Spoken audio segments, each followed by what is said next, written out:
imekuingia, hali ikawa sio rafiki tena, magonjwa yakaingia.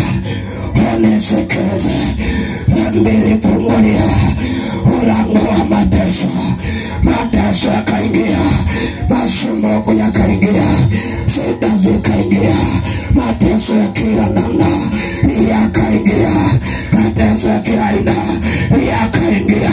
Ndiyo maana hakuna dhehebu lolote lisilosema habari hizi ya kwamba dhambi ndiyo chanzo cha mateso ya leo.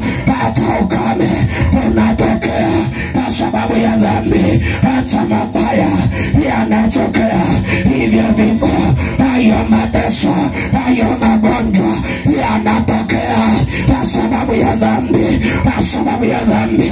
Na Yesu aliona, Mungu aliona huyo mwanadamu ambaye ametenda dhambi, amepotea, nimemfukuza atoke kwangu na mbadili tena. Wanakapanga namna ya kumrejesha, namna ya kumtafuta.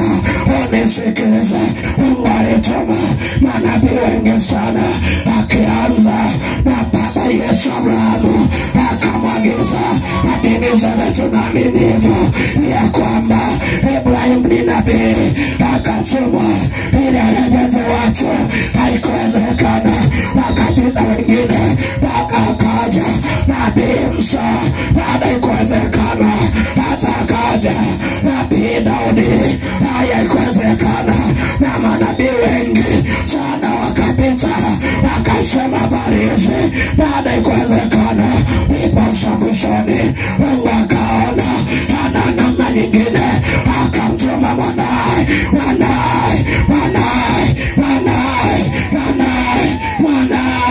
akamtuma mwanae wa pekee. Akasema sasa basi nenda, ya maana unasoma kwenye ile Yohana sura ya 3 na mstari 16, nayo inasema ya maana jinsi Mungu aliupenda ulimwengu hata akamtoa mwanae wa pekee, ili kila mwamini asipotee, bali awe na uzima wa milele. Umesikiliza, uzima wa milele hauko kwa manabii, uzima wa milele hauko kwa mitume, uzima wa milele hauko kwa walimu, uzima wa milele hauko kwa wachungaji, uzima wa milele hauko kwa Yesu, hauko kwa Yesu, hauko kwa Yesu. Ndiye ambaye tunanena habari zake, ndiye ambaye tunanena habari zake. Unakuita jioni leo ya kwamba kila mwaminie asipotee, asipotee. Haleluya, Bwana asifiwe, Bwana asifiwe. Kwa nini uendelee kuteseka? Kwa nini uendelee kuteseka? Kwa nini uendelee kuteseka? Yesu yuko tayari atoe magonjwa yako. Yesu yuko tayari atoe shida zako. Yesu yuko tayari atoe masumbuko yako. Yesu yuko tayari atoe ya mizigo yako, akuondolea hofu.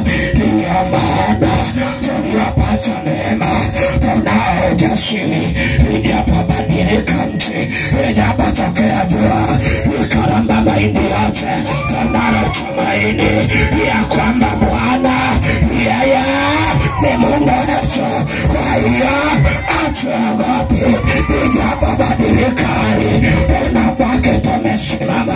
Maana yeye mwenye kututunza, atajua tutakula nini, atajua tunakunywa nini. Kwa hiyo hatuogopi. Bwana asifiwe, Bwana asifiwe, Bwana asifiwe. Watu watakwambia wengi, watakwambia mengi ya kwamba ugonjwa huo hauna tiba kabisa, ya kwamba shida ulionayo haina utatuzi tena, maana umekwenda kwa waganga, imeshindikana. Umeenda hospitali, imeshindikana. Wote wanakwambia haiwezekani tena. Wanapiga hatua, wanasema sasa nenda kafanye maandalizi, kafanye ibada.